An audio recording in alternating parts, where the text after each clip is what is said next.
Vous êtes le sel de la terre. Mais quand le sel perd son goût, comment lui rendra-t-on son bon goût? Il ne sert plus à rien et on le jette dehors et les gens marchent dessus.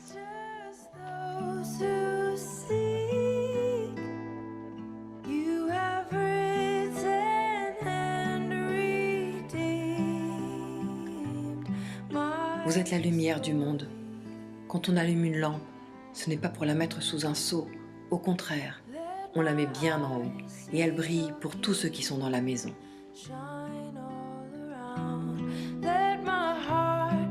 De la même façon, votre lumière doit briller devant tout le monde. Alors les autres verront le bien que vous faites.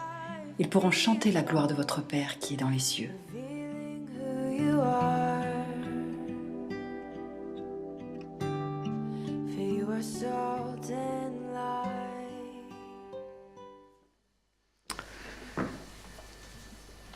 Bonjour à nouveau, j'étais là tout à l'heure et bonjour à ceux qui nous suivent en ligne aussi. C'est un plaisir de vous accueillir dans le bâtiment de l'église de la Brie en tant que pasteur principal de cette église qui s'appelle Réactif, une église multisite qui a un bâtiment ici, l'église de la Brie, et un autre à Montreuil-sous-Bois dans le 93 qui s'appelle l'église M9. Les gens qui se réunissent là-bas s'appellent l'église M9, pas le bâtiment.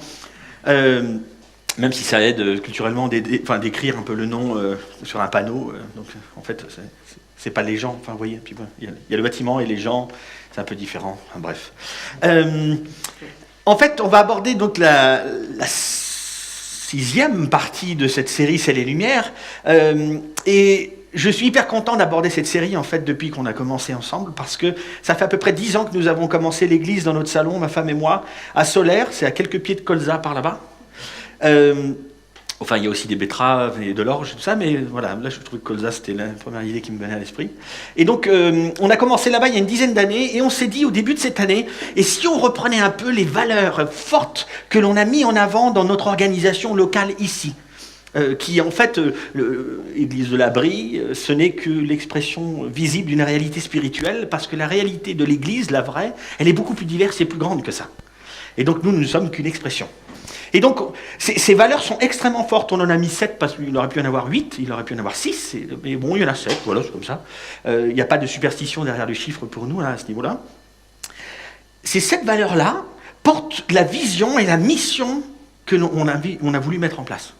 La vision qui est de créer une église pour ceux qui n'aiment pas l'église, mais qui n'ont pas forcément un problème avec Dieu, afin qu'ils puissent vivre aujourd'hui la foi, connaître Dieu et suivre Jésus-Christ ensemble.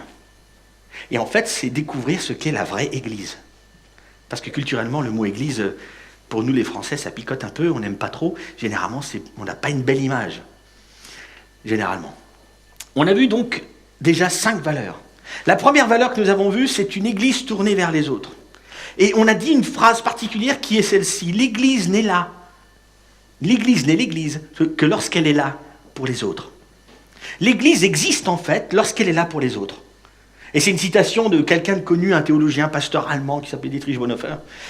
Mais elle dit tellement bien ce qu'est l'Église. L'Église n'est là que lorsqu'elle est là pour les autres. La deuxième valeur que nous avons vue, c'est une priorité aux petits groupes. Une priorité aux petits groupes. Et on a dit une phrase aussi là. La vraie vie se vit en cercle bien plus qu'en rang. Et nous, dans notre culture française, c'est tellement vrai. Autour de la table avec nos amis. Là, on est à la période de Noël. Noël, c'est bien plus qu'une bouffe, ok? C'est ce qu'on dit en tout cas à nous. Maintenant, nous, dans notre culture, il y a la bouffe, quoi. Il va y avoir ce moment avec nos amis, la famille, et autour de la table, en cercle. C'est ça la vraie vie, bien plus qu'en rang, ou parfois juste avec 2-3 amis, en train de siroter un bon vin, en mangeant une tranche de saucisson. Et ceux qui ne mangent pas des choses comme ça, ils boivent un jus de pomme avec une laitue. Mais en tout cas, c'est le temps qu'on passe ensemble qui est génial. Parce que la vraie vie se vit en cercle bien plus qu'en rang. La troisième valeur que nous avons vue, c'est l'excellence. Et on aime définir l'excellence parce que, en fait, et souvent, on ne s'est pas bien entendu, ou on se fait une drôle d'image, mais l'excellence, c'est très simple. C'est faire du mieux que l'on peut avec ce que l'on a. Mais c'est aussi ne pas faire quelque chose lorsqu'on constate, on voit arriver qu'on va faire quelque chose, mais pas avec de l'excellence. Et en fait, le résultat de tout ça, c'est qu'on a constaté que l'excellence, c'est plus une affaire de motivation et de cœur, bien plus qu'un résultat. C'est ça l'excellence. La quatrième valeur que nous avons vue, c'est une communication adaptée. Qu'est-ce que c'est que ça? En fait, on a dit que le message de Dieu est immuable. Et il n'a pas bougé, on va en reparler tout à l'heure. Mais qu'en fait, on souhaite le communiquer de manière adaptée pour qu'il soit compréhensible par tous. Quand on vous parle, quand je vous parle, quand n'importe qui parle à un de nos enfants, mon but n'est pas de vous convaincre, mais pas une seule seconde. Mon but, notre but, c'est que vous puissiez comprendre ce que nous disons. Être convaincu, c'est entre Dieu et vous. C'est pas mon problème. C'est pas le nôtre. Ça, c'est la communication adaptée. Être compréhensible. Et ce que nous avons vu la dernière fois, c'était le leadership d'équipe. Vivre la complémentarité et l'interdépendance pour accomplir notre mission. C'est ça la phrase que nous avons gardée. Vivre la complémentarité et l'interdépendance. Nous avons besoin les uns des autres. Nous avons besoin de l'autre. Il a besoin de moi. C'est comme ça. C'est essentiel. On ne peut pas avancer dans un projet, et surtout pas dans l'Église, sans avoir cette réflexion-là. Penser qu'on est capable de tout faire tout seul, on est forcément paumé. On est à côté de la plaque. Alors aujourd'hui, on va aborder ce drôle de thème. Alors, une petite parenthèse avant. Quand je parle de ces valeurs, il est vrai, nous ne disons pas tout avec ces valeurs. Il y a des points qui sont extrêmement importants, surtout en tant qu'Église. Le point comme les 66 livres qui composent la Bible, la centralité de ça. La proclamation de l'Évangile qui est de dire haut et fort ce que Jésus-Christ a fait. Ou la prière. 3 points, 3 fondements en fait. Et ces 7 valeurs-là se fondent là-dessus. C'est la pierre angulaire ça. Si on enlève ça, ça ne tient pas debout. C'est nul. C'est un truc humanitaire. C'est bien un truc humanitaire, pardon. Mais ça n'a pas le même objectif là, d'annoncer ce message incroyable pour que la vie soit incroyablement changée, bouleversée. Aujourd'hui, on va voir une autre valeur. Et rien que en fait, comme je vous l'ai dit, je crois, la dernière fois, je trouve que les titres, là, sont plutôt nuls. Hein, les titres que je vous ai proposés. Hein. Mais c'est nos valeurs. Donc, nuls. C'est pas hyper excitant, quoi. Non, c'est vrai. Regardez, la constante adaptation. Ah oui, d'accord. Donc, on recommence parce qu'il y avait un geste, oui. La constante adaptation. Pour ça va venir. C'est pas très grave. De toute façon, le mot, vous l'avez compris. Constante adaptation. C'est vachement excitant. On a envie d'en savoir plus, non? De quoi on parle? De quoi on parle quand on parle de la constante adaptation? De quoi parlons-nous dans notre cadre, là, réactif, une église multisite? De quoi parlons-nous dans l'église de l'Abri? De quoi parlons-nous dans l'église M9 quand on parle de ça? On a parlé il n'y a pas longtemps de la communication adaptée. Pourquoi tu utilises à nouveau ce mot, adaptation? Pourquoi faire? De quoi parlons-nous? Derrière ce mot, cette expression, il faut voir plusieurs mots. Il faut voir le mot d'innovation, le mot de réforme, le mot de vouloir être pertinent sans cesse. Essayez d'être pertinent sans cesse. Quand on parle de la communication adaptée, on parle de la manière de transmettre la chose à un public adapté. Vous vous rappelez, j'ai donné des exemples très précis, certains ça picotait un peu. Je veux dire, on n'enseigne pas aux enfants de 3-5 ans au Kiddy Boom à propos il ne faut pas regarder des films porno, ou la masturbation, ou la sexualité, il faut te préserver, cher enfant. À 3-5 ans, ça sert à rien. D'accord? Il y a des sujets à aborder, mais c'est peut-être pas les premiers. Alors par contre, pour les enfants adolescents, dans Jump, si vous n'en parlez pas, c'est péché. Hein? Il faut parler de ça, c'est tellement important parce que là-dedans, il se passe tellement de choses. Ça, c'est être adapté. Enfin, au moins que là-dedans, quoi. Hein? Ça, c'est la communication adaptée. Mais quand on parle de la constante adaptation, nous sommes en train de dire quoi? Nous sommes en train de dire, non pas comment transmettre, non, mais ce que nous transmettons, est-ce que ce que nous transmettons est utile pour nos auditeurs? Est-ce que ce que nous transmettons ou vivons va être une aide pour nos auditeurs? Est-ce que nous transmettons bien le bon message? Est-ce qu'il ne faut peut-être pas changer tout plein de choses sans toucher au message? Ça, c'est la constante adaptation. Est-ce que ce que l'on transmet est valable? Parce qu'en fait, on se rend compte, et c'est ce qu'on va analyser ensemble, on se rend compte dans l'histoire de l'Église ou dans notre histoire à nous, c'est que parfois on ajoute au message des choses qui d'un coup deviennent presque le message. Et là, ça c'est péché, ça c'est pas bien. Et souvent on le fait. Et la constante adaptation, en fait, c'est d'avoir la réflexion sur ce que nous vivons. Vous savez, c'est se permettre de douter de ce que je crois, pour ne garder que le cœur de ce que je crois. C'est se permettre ça, le doute, la réflexion, la remise en question. En fait, pour parler de la constante adaptation, je me suis dit qu'on allait faire un peu d'histoire ensemble aujourd'hui. J'aime beaucoup l'histoire. Alors là, je garde mes notes parce que je peux me planter pas mal, hein, surtout sur les chiffres. Cette année, c'est une année un peu spéciale, surtout l'automne là, parce que nous sommes en train de fêter, plus ou moins, la date officielle est passée, les 500 ans de la Réforme protestante. Je ne sais pas si vous avez déjà fêté, je ne sais pas comment on fête les 500 ans de la Réforme, s'il faut boire un canon, s'il faut lire la Bible en une fois d'un coup, il y a des choses à faire peut-être. En tout cas, les 500 ans de la Réforme. D'ailleurs, c'est très drôle, enfin drôle plus ou moins, c'est que on parle des 500 ans de la Réforme, mais on a tendance quand même à oublier la Réforme et le propos de la Réforme. Et pourquoi il y a eu cette réforme? Est-ce que cette réforme-là ne devrait pas continuer parfois? Vous voyez un petit peu? Vous voyez l'idée? On va y venir. Nous sommes en 1483 en Allemagne, dans la ville de Eisleben. C'est ça? Yes. Dans la ville d'Eisleben, en 1483, naquit un certain Martin Luther. Martin Luther qui venait d'une famille simple. Et ce Martin Luther devint moine. Et après avoir été moine, il avait une vie particulière. Et le péché, le fait d'être séparé de Dieu, le fait d'avoir fait des choses dans sa vie ou de vivre des choses mal vis-à-vis de Dieu, était quelque chose d'extrêmement dur pour lui. Il a même vécu, il s'est fait des choses sur son corps, etc., parce qu'il voulait lutter contre ce mal. Il avait le droit de se tromper à l'époque. Hein. Vous n'êtes pas obligé de vous faire mal comme ça, d'accord? Surtout pas. Mais après avoir été moine, il devint professeur à Wittenberg, une autre ville, à l'université de Wittenberg. Et pendant ce temps, il avait des temps d'études, Martin Luther.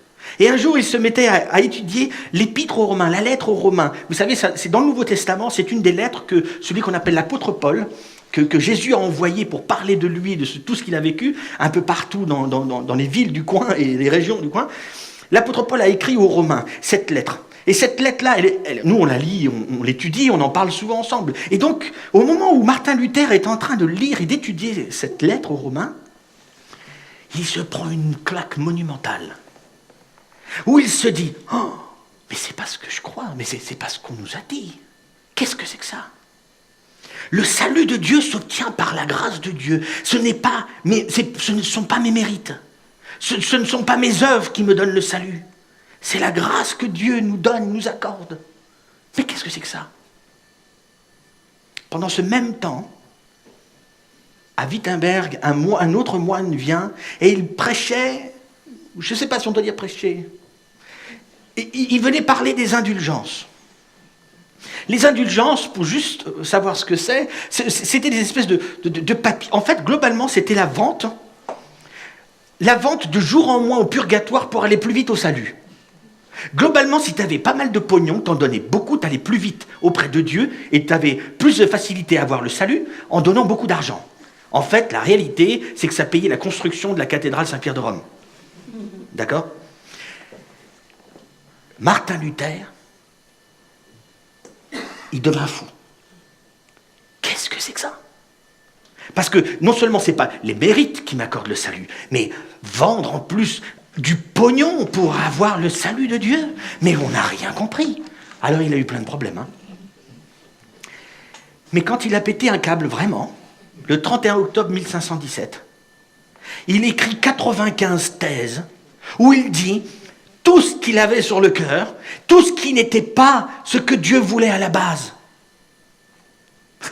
Et il en écrit 95 thèses. Et son focus, c'était quoi? Le pardon et la grâce de Dieu, on ne la mérite pas. Les indulgences, c'est n'importe quoi. La hiérarchie que nous avons, un peu la papauté, tout ça, c'est les mots de l'époque. Tout ça, qu'est-ce que c'est que ça? Il n'y a qu'un seul médiateur. Et alors il prend ses 95 thèses et il commence par l'afficher sur la porte du bâtiment de l'église catholique du château de Wittenberg. Le lendemain, une foule de gens allaient voir ces thèses écrites sur la porte. C'est ce qui s'est passé. Pendant le même temps, il y avait un autre bonhomme en Suisse qui s'appelait Zwingli. C'était aussi un moine catholique.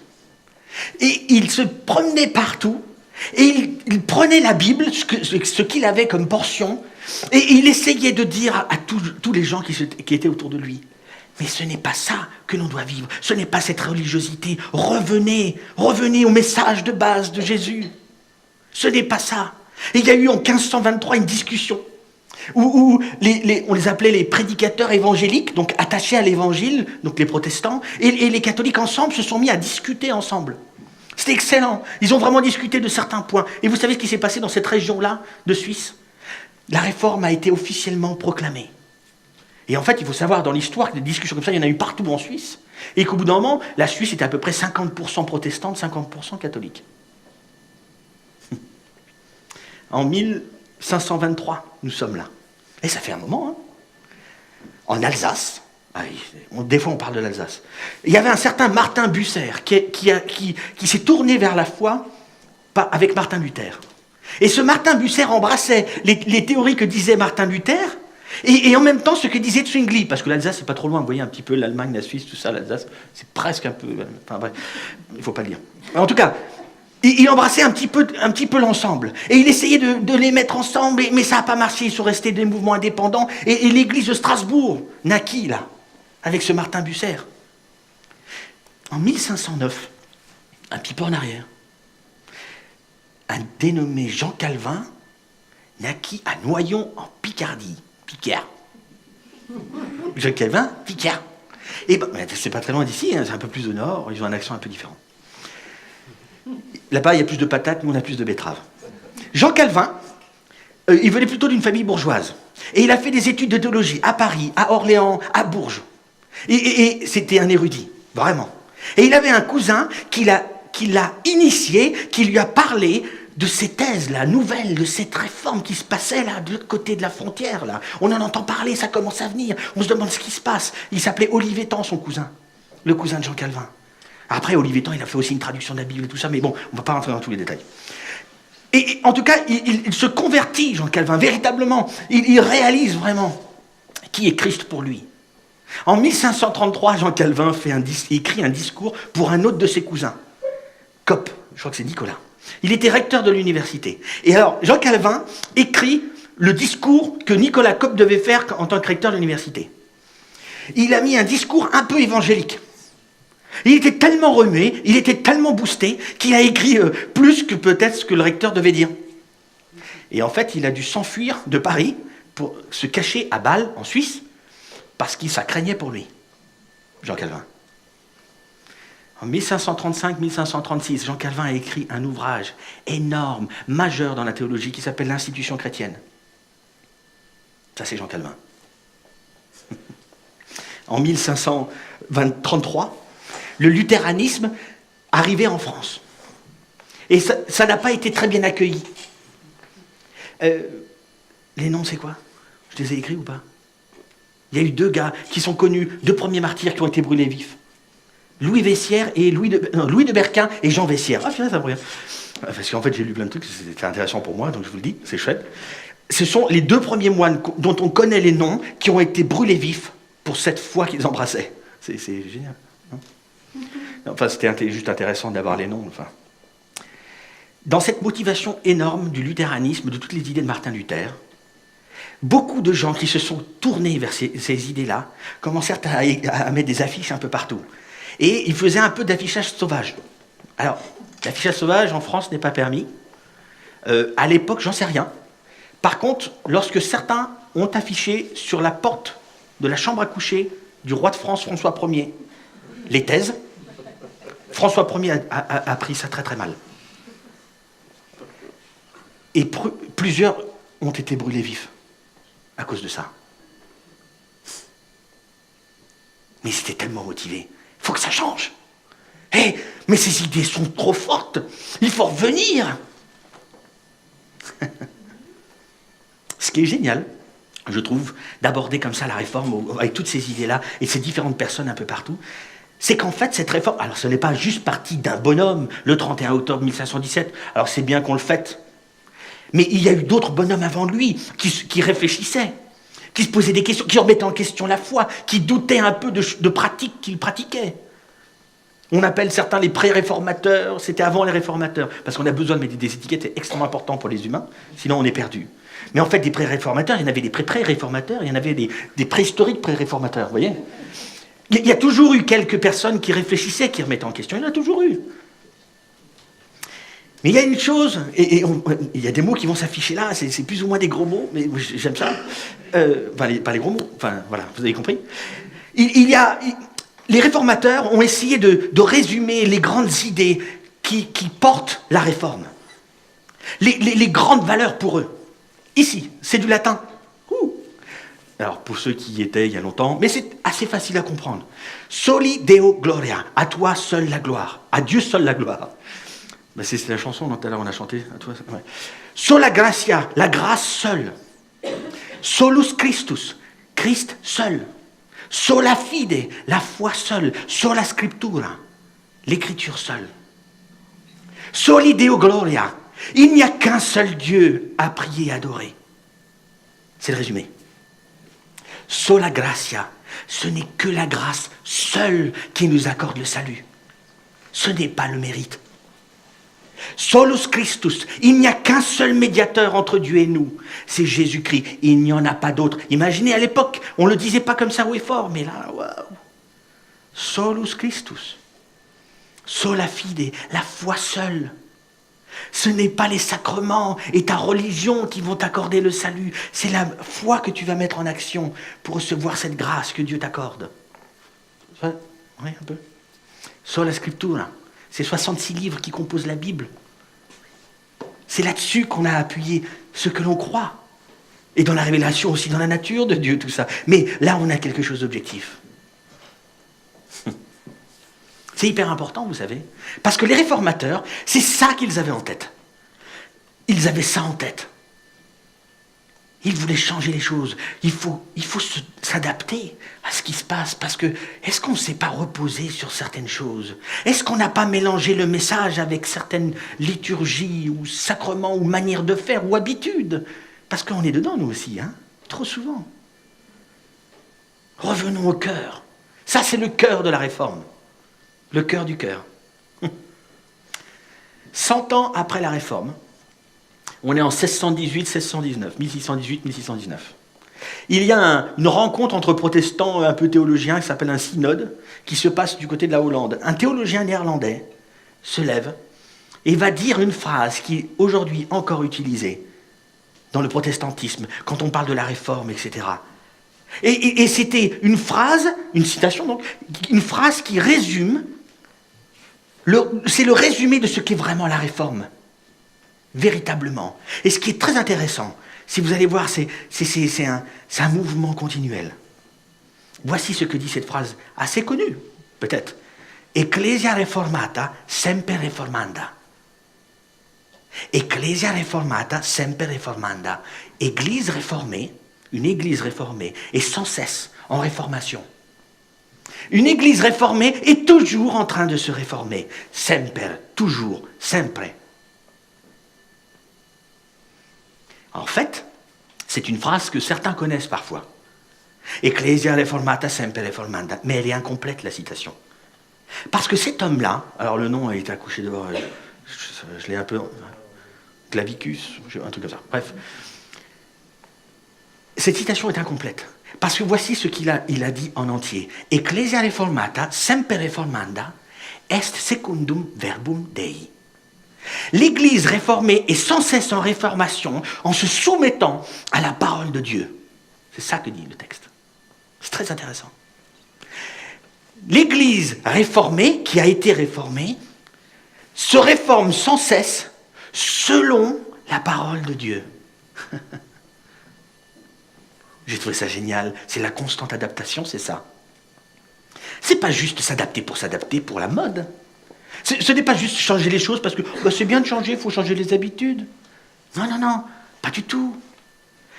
C'est changer, mais pour garder toujours le même message. C'est selon ce même message. C'est un retour.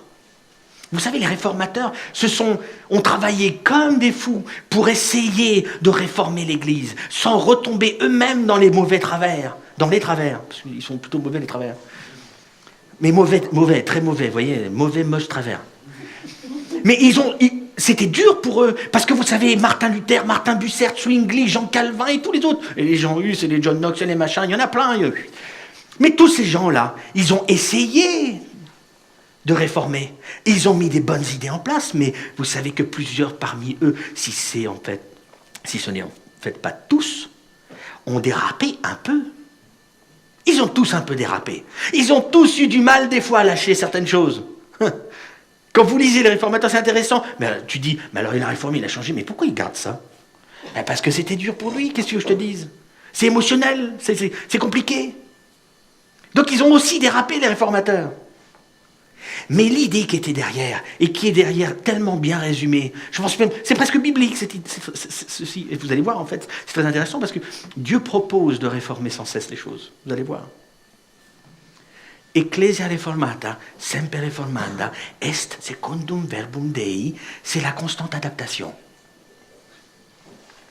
On ne garde pas, on ne quitte pas, on garde cette attitude de réformer sans cesse, de réfléchir à ce que nous vivons, à ce que nous faisons. Ça ne veut pas dire qu'on balaye tout, non, parce qu'il y a toujours le message qui reste. Lui, il est immuable.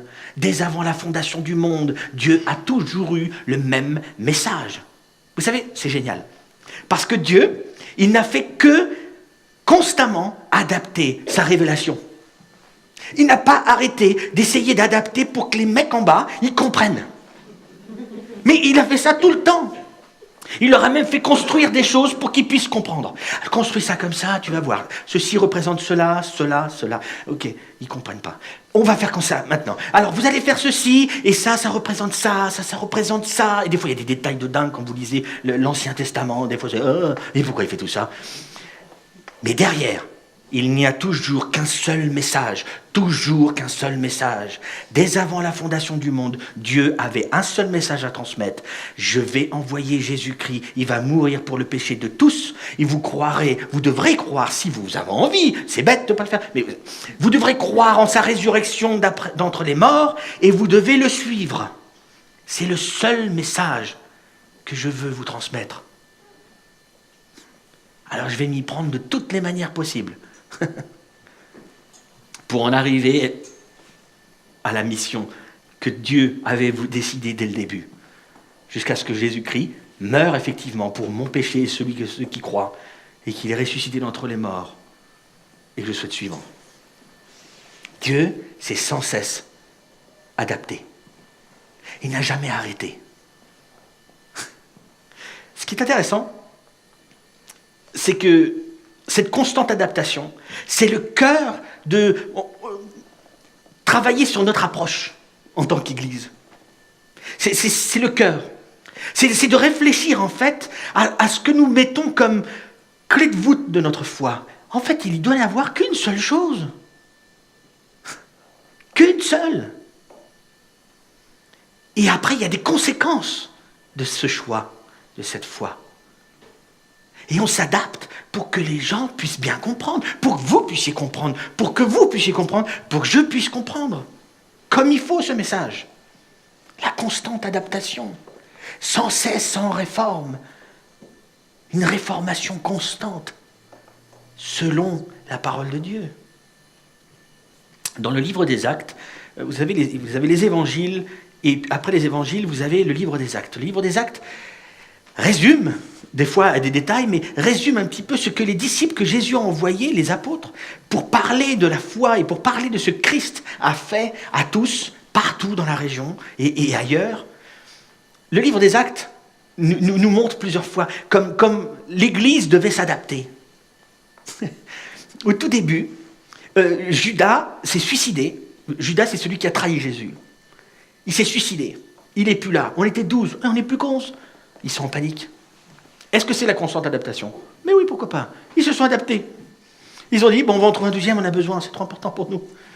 Dieu, il n'a pas dit, non, tu ne peux pas. Mais est-ce que Dieu voulait ou voulait pas? On s'en fiche. Ce qui est sûr, c'est qu'eux avaient besoin de s'adapter, avaient besoin de trouver un deuxième.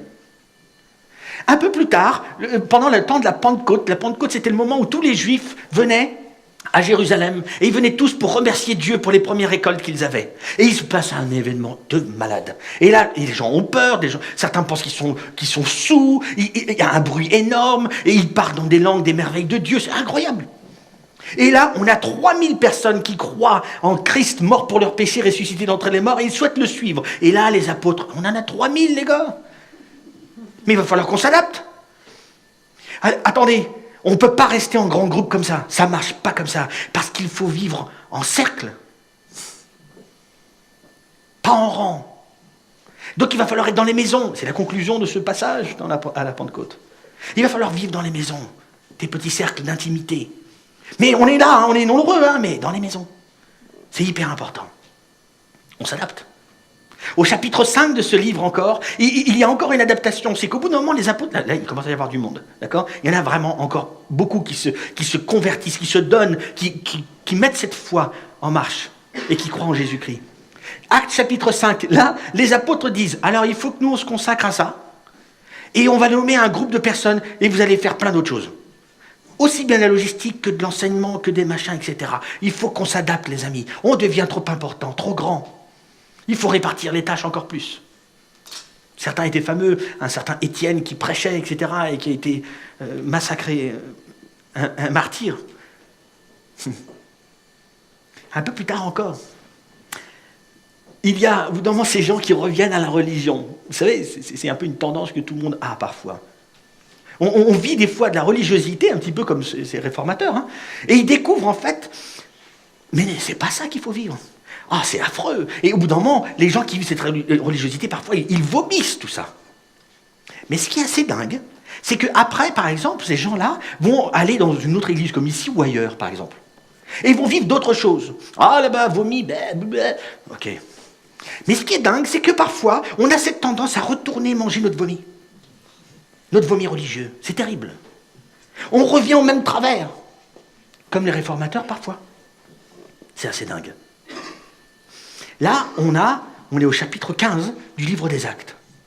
Et il y a des gens qui disent aux païens de l'époque, c'est-à-dire les gens qui n'étaient pas élevés juifs ou autres, alors, chers amis, les garçons, il va falloir avoir une petite chirurgie, parce qu'en fait, ça ne suffit pas de croire en Jésus-Christ, il va falloir mettre en place certaines choses pour être un peu juif. Un petit machin, ça va être rapide, détends-toi.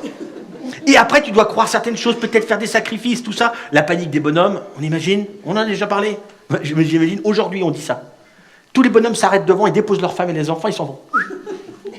La trouille. Enfin, bref. Mais il se passe ça. Ils ajoutent de la religiosité au message. Et là, il va y avoir un personnage qui est incroyable, qui n'est autre que Jacques, le frère de Jésus. Le frère de Jésus. Et ça devait être balèze d'être le frère de Jésus. Parce qu'après, il a cru en Jésus, mort pour son péché, ressuscité d'entre les morts, Jacques. Et il a voulu le suivre. Dire, c'est ton frère. T'as fait des coups, tout ça. Il n'a pas péché, mais il a dû quand même. Et au bout d'un moment, c'est le Fils de Dieu. C'est mon frère. C'est mon grand frère. Jacques, c'est un responsable dans l'Église. Et face à ces religieux, ces gens qui veulent ajouter au message, il se lève. Et il va leur dire, non. Arrêtez tout ça. Et il va dire une phrase que j'aime, qu'on a tellement lu, tellement entendu. Ici, c'est l'un des rares, le seul verset qui est affiché sur mon bureau, sur le mur de mon bureau. J'aime ce verset.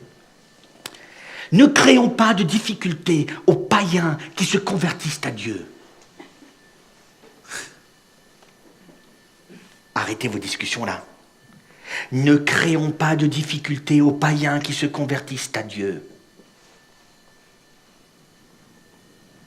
C'est-à-dire Jacques. On va la laisser afficher, s'il te plaît. La constante adaptation c'est travailler là-dessus. Parce qu'il faut se remettre en question et adapter ce qu'on fait pour ne pas créer de difficultés aux païens qui se convertissent à Dieu. Parce que si Jacques n'avait pas mis en application cette constante adaptation, les nouvelles idées, c'est bien, on ne peut pas remettre en question. Non, le message de Dieu, il est unique, il est immuable. On ne va pas faire ça. On ne va pas créer des difficultés aux païens qui se convertissent à Dieu parce qu'il faut adapter cette transmission de message. Ça, c'est Jacques. Vous savez, Dieu n'a pas cessé de s'adapter. Il n'a jamais cessé. C'est la volonté de Dieu, c'est ce que Dieu veut, que l'on puisse s'adapter à l'autre. C'est ce qu'il désire. Dieu désire cette adaptation. Pas du message, jamais. S'il y a un endroit où vous allez, je ne dis pas ça souvent, mais s'il y a un endroit où vous allez, une église ou un truc, qui change ce message que Jésus est mort pour le péché, ressuscité d'entre les morts, et qu'on souhaite le suivre, si quelqu'un change ça en autre chose, barrez-vous, allez-vous-en, courez. Ok ? S'il n'y a pas ça, si ça s'est changé, allez-vous-en, ça sent mauvais.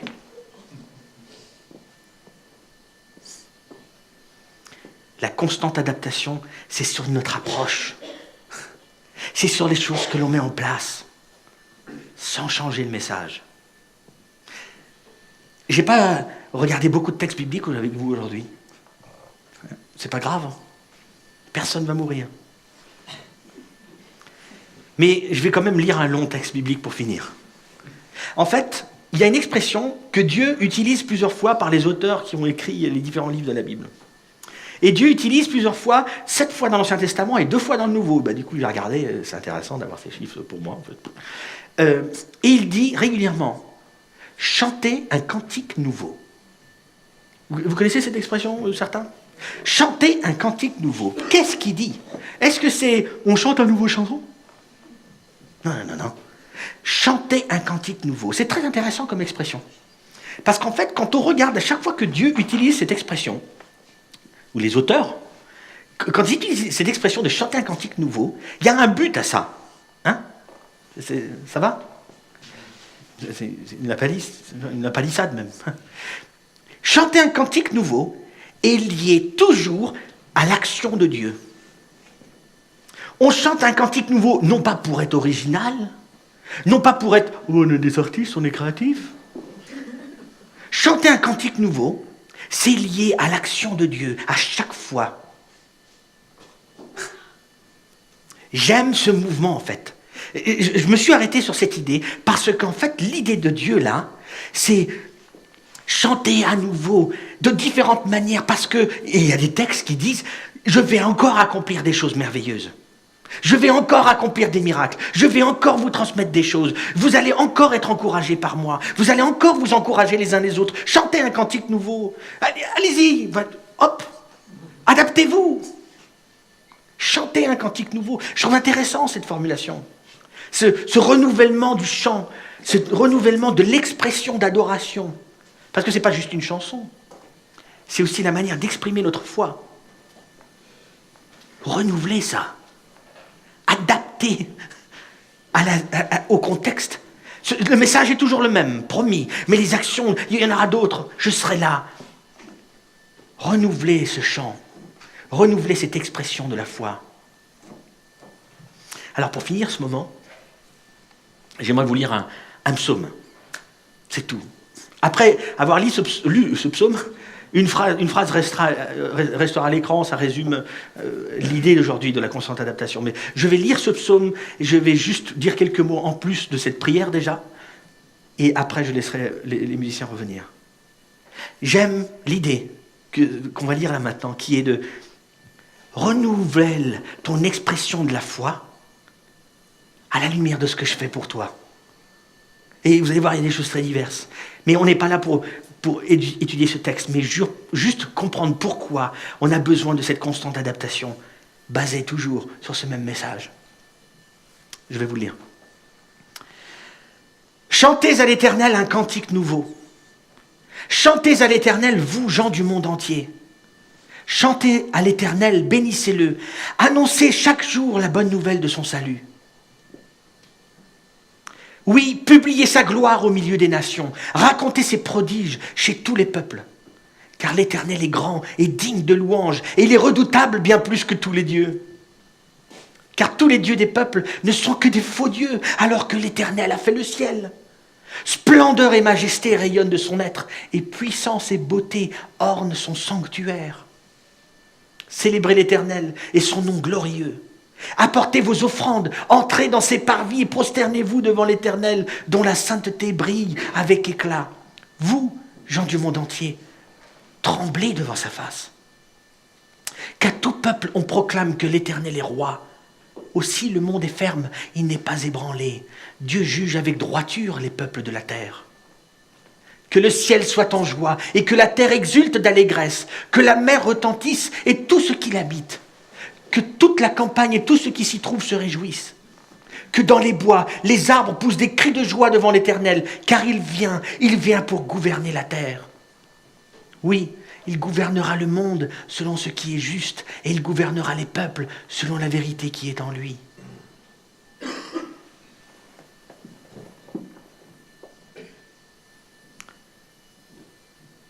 Chantez un cantique nouveau. J'aimerais juste prier pour finir ce moment.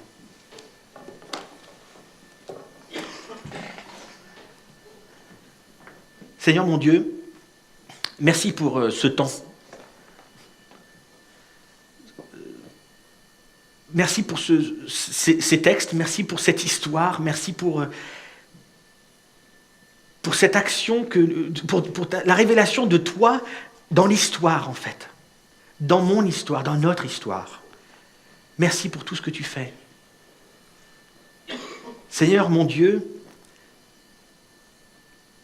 aide-moi, aide-nous à constamment s'adapter pour aimer l'autre, pour que l'autre puisse découvrir ce message incroyable, dans le respect, sans rien forcer, par amour uniquement. Merci aussi pour ce texte, encore une fois, qui nous pousse à regarder à toi. Et de différentes manières, dans la liberté que tu nous accordes de nous exprimer, de te rendre cette adoration. Merci mon Dieu, encore une fois, pour toutes les personnes qui sont ici et celles qui nous regardent, qui nous suivent en ligne. Je te demande d'accompagner chacun, s'il te plaît. C'est au nom de Jésus-Christ que je te prie. Amen.